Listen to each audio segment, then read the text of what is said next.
What's up, guys? This is day 55. So, today I woke up at like 3 a.m. Got like 2 or 3 hours of sleep, which was basically a nap because my sleep's like, um, my sleep has been like flipped the other way, so I've been sleeping during the day and stuff like that, so trying to fix that. So, I stayed up, I made some food, I made like I put a bunch of rice, eggs, uh, ground beef already cooked. Just added some spices and stuff. Made a little fried rice, which sort of fits into the diet I'm doing. So ate that, and I think it was meant to be like one meal. Like it was a good meal.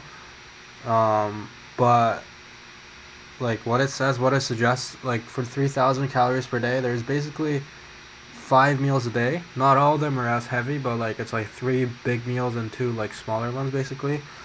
And I'm like full after one, so yeah. And I didn't eat until like 6 in the afternoon. So basically, I went like 10 hours or something without eating. I did take a nap in between because I was so tired. Um, but anyways, like the diet. I mean, I think my body like can't really handle all that food right now, but I just I just gotta do it slowly, and I think it'll be fine. Already, I think I feel like just better, like more energy maybe, and like um, also less bloat. Like, cause I always had a super bloated stomach, like bloated gut. Cause I like I've never had like belly fat so much, but like I always had a gut because I was just bloated, and I didn't really know why. Um, I think it might be because I was eating shit food and like your whatever the gut shit is like all fucked up. But I think just cleaning that up actually might help a lot. And yeah, I mean it's not that hard to prep. So I just cooked a bunch of rice in the morning, put it in the fridge. I'll cook a bunch of beef, put it in the fridge, and just heat it up, stuff like that. So yeah, definitely got to start eating like vitamins and stuff. I haven't been doing that really, but I think for now, like I'm slowly getting that together. Slowly, my sleep's gonna probably get to a normal time, and yeah, training. So I pulled yesterday, so today I did a lot of low weight volume for my forearms. Um, so I'm just doing wrist rise, like isolated like this, and I'll do some pronation isolated, and then I do it with a as a curl, like more compound, with a little bit more weight. So that's basically my workout. So these I don't really remember how many sets I did, but like 4 or 5 sets maybe, to a point where I can like sort of feel the burn. Not counting reps exactly, maybe like 15 to 20. Um, yeah, I mean I think these are like I don't think there's anything wrong with what I'm doing. Um, Definitely need a lot more hand. Like it's weird because like people see me and I'm like skinny and they're like, oh, I don't know. I don't know if anyone said that. Maybe it's just me talking to myself. But I'm like, I guess I thought like straps maybe not good for me, but I actually realized that I can't do shit with people outside of straps. Maybe because my hand is small, but also just I felt that I've always been lacking in arm strength, but actually my hand strength needs to come up a big time. Um, but yeah, I mean like it makes sense to a certain extent. Like your hand's always gonna be weaker than your arm. Um, but yeah, I don't know. Maybe I just have like I don't know weekends, but um, anyway, so I'm trying to work the riser a lot more. I think when I started off, I was like literally saying like I don't get the point of these, and I don't really feel like I have to do these. Um, I think I need to like even like solely for the purpose of like finger fighting and being able to slip. I mean, I think this definitely will help, and like I don't want to get fucked out of the straps when I could hang in straps. So I don't know. That's also something I like switch my position on because I used to think that slipping was so easy. Um, but I also used to pull like to slip, right? So I don't know, like, because one of the things I was thinking about when I went to the 5v5 thing was like I always like basically didn't want to get cupped in, so I was like I would just literally only go straight back, like basically like not enough cup. And when I would go to practices, they were like, you're doing like the top roll or whatever, but you don't have enough cup. Do more like cupping. So of course, like it's a better position. It's stronger if you can get that full cup, but also I think it commits you a little bit to hold on. Like so, I don't know. Like I was like sort of struggling with that. I didn't know what the right answer was, but I was just like I'm gonna pretty much cup as hard as I can while I do it, because I just felt like I would just look stupid if I like just tried to run away and wasn't able to apply my power, right? So it's like, you can be stupid and like hold on and lose, but you can also be stupid like by trying to run away and then like it does not guarantee that's gonna work, right? So I mean I don't know, like I'm not sure what exactly the right answer is. Like I like to go to straps, but I don't know, like a lot of matches, like amateur matches, like it never went to straps, and it seems like it doesn't really do that. So I don't know, maybe I haven't met a top roller or what, but definitely feel a lot more comfortable in straps. I mean, Tan like supposedly is like shorter forearm than me, but I mean he has a thick as fuck hand, so I mean I'm sure it's strong, but like I felt really uncomfortable out of straps with him. Um, so yeah, like that's something, and what else? I mean, like right now, um, also I have like this infection or something. So I had like COVID a few weeks ago, and then I got sick again, and then I kept having like congestion and sore throat, and it's not that bad, but it's weird because it doesn't go away. I'm like, what the fuck? Like it usually gets better for me like in a week or something because I don't have any other symptoms. But this is stuck with me for like 2 3 weeks, and now we're thinking that it might be the pigeons that live in the balcony because we have a bunch of pigeons that live in the balcony. So like we live in a condo, and then like basically we have a balcony, and then outside, like on the outside of the balcony, they have like plants and stuff. So they have like this like little plant like garden or whatever, like if that makes sense, on the outside of our balcony. So that's where they live, and then there's like a ton of them. There's like probably like 10 15 pigeons living there. So we have like, yeah, so that side, like because we have like two sides of the apartment that has a balcony. So that side hasn't been used all year because it's just completely covered in pigeon shit. um and so like a few days ago we went to like actually, so like for a while we just literally shut the door and like ignored the balcony because it's like we don't want to stare at pigeon shit all day.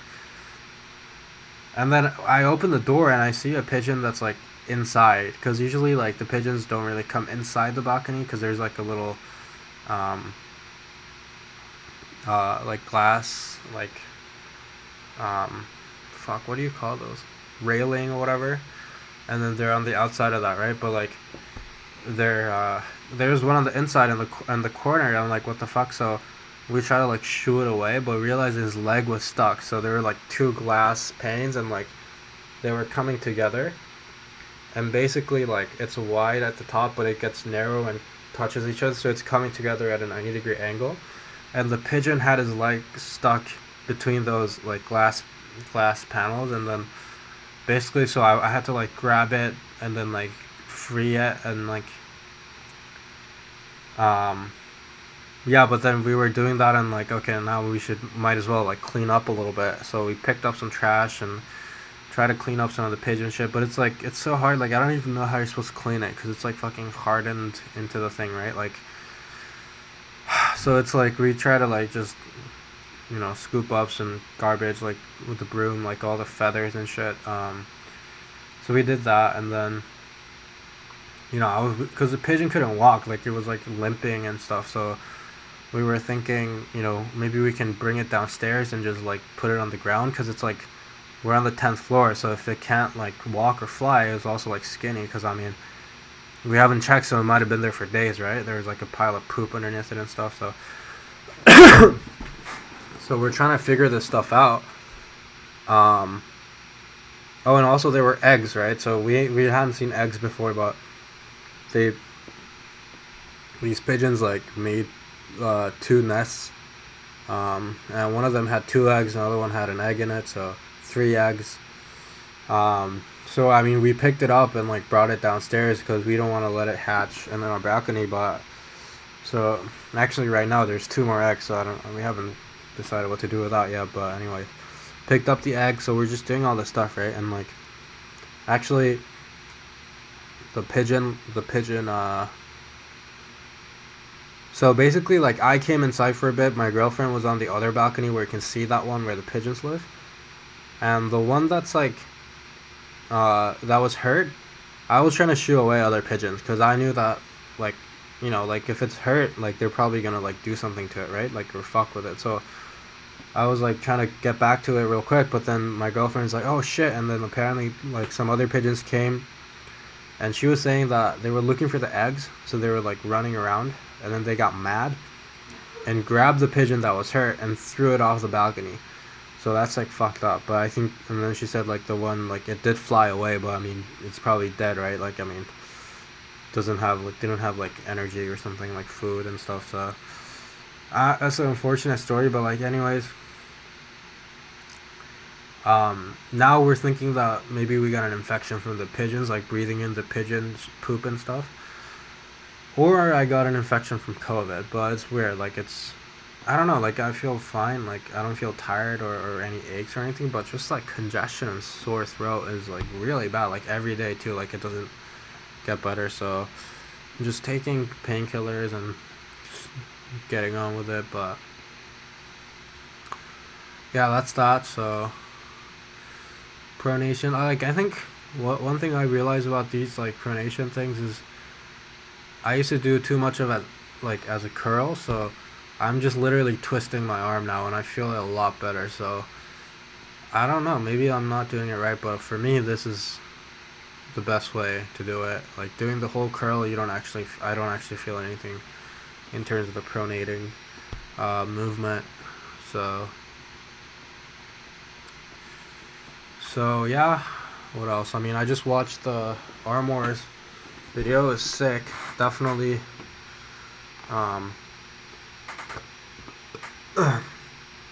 Definitely better quality and production, different atmosphere than the first ones. Now, I was hoping for Jordan Davis to do something, but it looked like he wasn't quite there. So that also means that Froda is strong as fuck. So I mean, if you think about it, I mean, we'll see how Bogdan did with Dallas, but Froda could be top 3 in the U.S. 200 pounds, right? Or top 5. So he's up there. Because I think he would have beaten him last time. I think they got to like the 7th round or something. It was something stupid, but I think he got screwed a little bit the last time they pulled. But man, it was great stuff. Like, they should. I mean, my dream world would be like where Armors is on Netflix, and it's like season 1, and you have all the episodes. It would be perfect. Like, it works out. Like, it would be just like it's like, for me, it's perfect for like a streaming site like Netflix. But I mean, obviously, that's probably not gonna happen. But that'd be sick, because I feel like casual viewers could just tune in and watch, like, oh, these people are gonna arm wrestle, and like it's all cinematic. Like, I think it's awesome. But we'll see. Like, the YouTube definitely isn't gonna blow up, like, unless they get Devin on it, which I think Neil is trying to do, because they're not stupid, right? So the only way for it to like maybe get like 100K views is for Devin to be on it. Right now, it's not gonna blow up. So I don't know how much of their stuff is, depending on the YouTube. Like, I've said this before, the YouTube's not gonna work. Hopefully they can appeal to some like big TV stations or something like that, or like Netflix or something. But I don't know, maybe if the Devin movie does well, like, we'll see, right? But anyways, it's great. Like, I don't know where the money's coming from, but it's awesome stuff. But yeah, like, I mean, honestly, like, I would pay, like, I think they're gonna start a membership, so that's a good idea. But like I definitely can do more than just like subscribe and watch the videos. It's like really good stuff. Um, and like, what else? I mean, Todd is in Toronto. You know, I'm like obviously bummed out that I'm not gonna be able to be there, but I don't know. It's like it would be a cool experience, but it's also just like, hey, I got to like meet Todd and see him and stuff like that, right? So I don't know if that's worth like money. I don't know. I don't really have money right now, so that's fine. I'll watch the videos. I mean, I'm already fucking blessed as hell. Like, um, this like just having even met Devin. Like, people literally text me just like, "Oh, holy shit, how was it to meet Devin?" and so on. It's like he's my idol. It's my dream to meet him. It's like for me, it's so casual. Like the way I met him, it was like I don't know. It's still insane. Like I've seen Crazy George like 3 or 4 times. I've seen fucking Gary Goodrich, Earl Wilson. It's insane. Like it's like I got so lucky coming to Toronto for sure. Um, also got lucky because I was just living in the dorms and like the guy who was my Don happened to be Paul Babbitts, who was like arm wrestling, and I had already been watching YouTube and stuff for arm wrestling for a while, and he just comes up to me, he's like, "Hey, I see you follow Devin and WAL on Instagram. Do you arm wrestle?" And like literally, that's how I got to know the scene, the arm wrestling scene. But yeah, I mean it's like cool as fuck. I think Todd takes it smoothly tomorrow. I'm interested to see if Devin pulls with Todd. I mean, he has to, right? Um, I don't know. Something crazy might happen. Devin stonewalling Todd or something like that. I mean, like I don't know. Apparently, Devin wants a match with Jerry. I don't get that one because he's all about not wanting to push himself. Like I don't really know what that is about, but yeah. So, anyways, now this is a long video. So, I think. I mean, like I'm just pretty much doing the same shit, and then like what I said before, some tricep pushdowns. I would have liked to do more sets of that, but whatever. I'll just do them later, and once I get into more of a routine, I'll be able to like, um, I'll be able to like cut out an hour or something like more time for my workouts. Yeah, I'm also going to check out the gym, try to do some bench pressing or curling like with the bar, stuff like that. So yeah, that's gonna be fun. Just trying to get ready. I'm just doing bodyweight squats, bodyweight push-ups. I think bodyweight push-ups, honestly, I need to start doing more because I'm like barely doing 10, so that's basically like a heavy bench set or something, right? So it's literally I don't really know that I need equipment until I can do at least 50, I think so. Anyways, yeah, that's enough of my rambling. Thanks for watching, guys.